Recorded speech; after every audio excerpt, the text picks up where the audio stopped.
Nifty 10 trading section నుంచి చూస్తుంటే గమనిస్తే 10 ట్రేడింగ్ సెక్షన్ నుంచి నిఫ్టీలో ఒకరోజు పెద్ద ఫాల్ వచ్చింది. ఆ తర్వాత ఒకరోజు పైకి ఒకరోజు కిందికి. ఈ పెద్ద ఫాల్ తర్వాత ఒకరోజు పైకి ఒకరోజు కిందికి, ఒకరోజు పైకి ఒకరోజు కిందికి. ప్రతిరోజు అంతే జరుగుతుంది, ఒకరోజు పైకి ఒకరోజు కిందికి.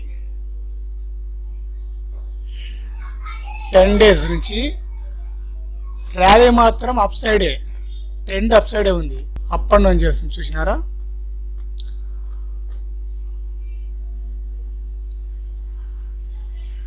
ట్రెండ్ ఎంత బాగుంది, స్ట్రైట్గా వెళ్ళిపోతుంది. కానీ day by day, 1 day up 1 day down, 1 day up 1 day down. అంటే green candle red candle, green candle red candle అలా పడుతూ వస్తుంది నిఫ్టీ. ఈరోజు ఫిన్ నిఫ్టీ ఎక్స్పైరీ.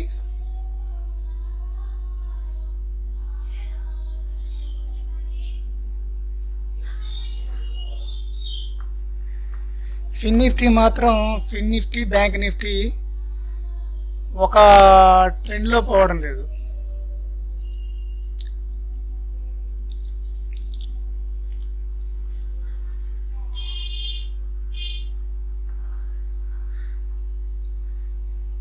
ఇదంతా ఒక రేంజ్ బౌండ్లోనే ఉండిపోయింది. ఇది ఎంతగా ర్యాలీ అయింది లేదు, అంత డౌన్ సైడ్ వచ్చింది లేదు, ఒక బాక్స్లో ఉండిపోయింది అనమాట ఇది. ఈరోజు ఫిన్ నిఫ్టీ ఎక్స్పైరీ కాబట్టి ఫిన్ నిఫ్టీలో ట్రేడ్ చేసినాం. 15 మినిట్స్లో చూస్తే ఈరోజు నా మిస్టేక్ ఎక్కడ జరిగిందంటే,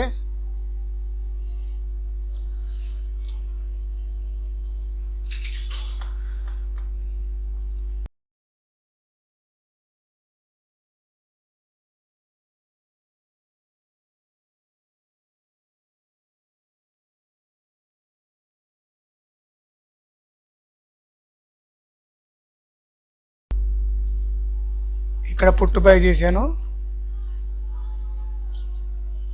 ఇక్కడ అమ్మట సెల్ చేశాను.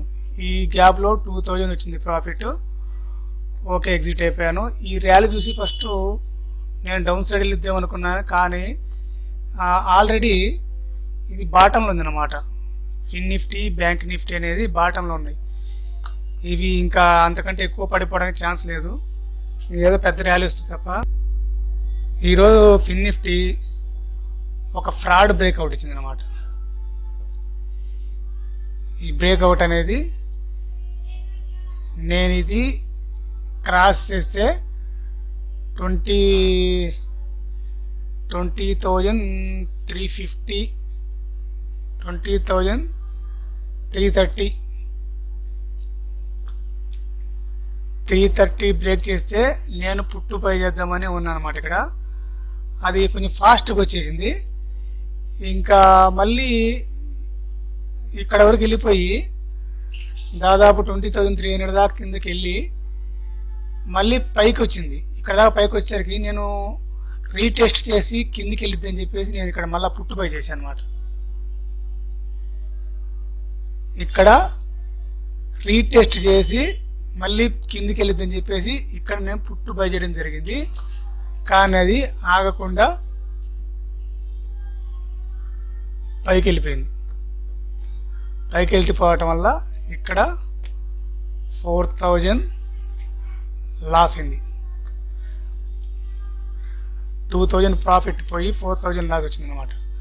ఇది ఫేక్ బ్రేక్అవుట్. ఈ ఫేక్ బ్రేక్అవుట్ వల్ల ఈరోజు ఫిన్ నిఫ్టీ లాస్ చూపించింది.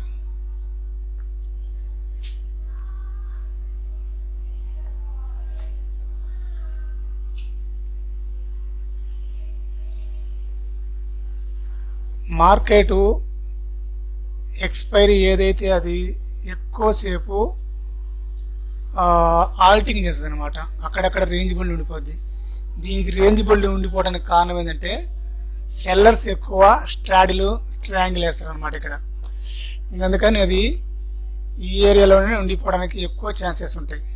ఇంతకంటే పెరగదు, ఇంతకంటే తగ్గదు, ఈ లోపులోనే ఉండిపోతుంది అన్నమాట మార్కెట్. దీన్ని ఎక్స్పైరీ రోజు ఎక్కువ స్ట్రాంగిల్ వేస్తారు కాబట్టి ఇది నేను గమనించుకొని ట్రేడ్ చేస్తే మనకు మంచి ఫలితాలు వస్తాయి. ఎక్స్పైరీ రోజు మనకు ఎక్కువ వాలటాలిటీ ఉండి డౌన్ సైడ్ కానీ అప్ సైడ్ కానీ వెళ్తే మనకు ట్రేడింగ్లో లాభాలు వస్తాయి. లేదంటే ఇలా ఉన్నప్పుడు మనకు ఎక్కడ ఎగ్జిట్ కావాలో ఎక్కడ ఎంట్రీ కావాలో అర్థం కాకపోవడం వల్ల ట్రేడింగ్ చేయకపోవడమే మంచిదన్నమాట.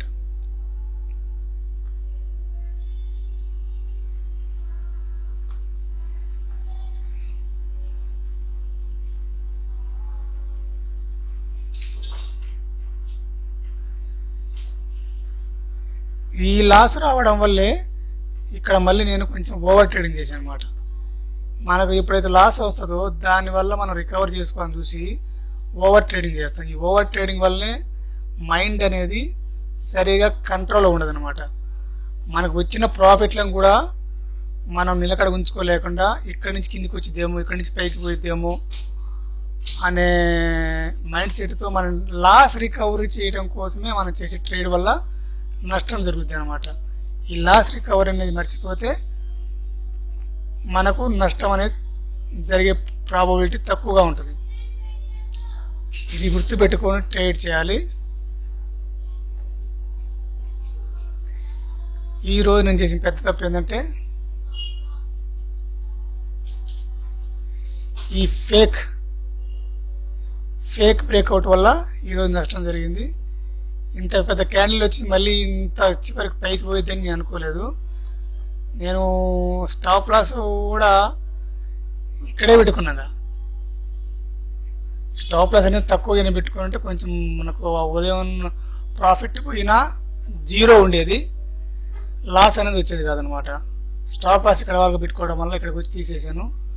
దానివల్ల దాదాపు ఒకటి 7,000 పోయింది. మళ్ళీ 2 సార్లు ఈ క్యాండిల్లో కొంత రికవర్ చేసాము. ఓవర్ ట్రేడింగ్ అనేది ఈరోజు కూడా జరిగింది.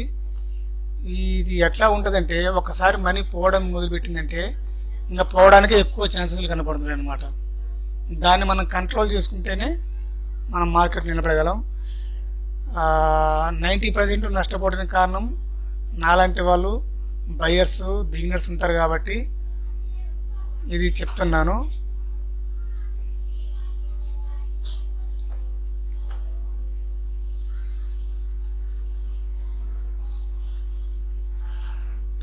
ట్రేడింగ్ సెక్షన్ తీసుకున్నాను.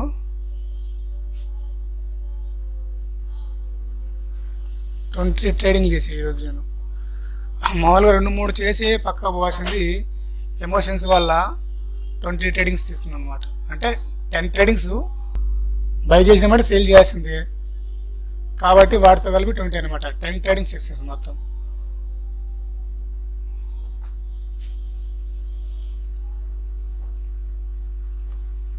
స్ట్రైక్ ప్రైస్ వచ్చేసి 3 తీసుకున్నా.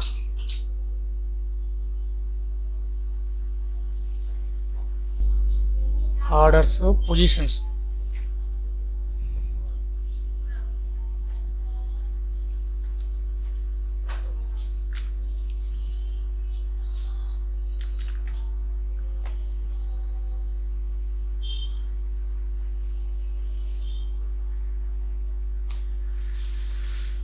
ఒకటి 7,000 లాసు, 2,000 ప్రాఫిట్, 1,000 ప్రాఫిట్.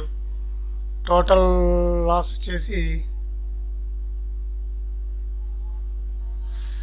4,242 లాస్ అనమాట.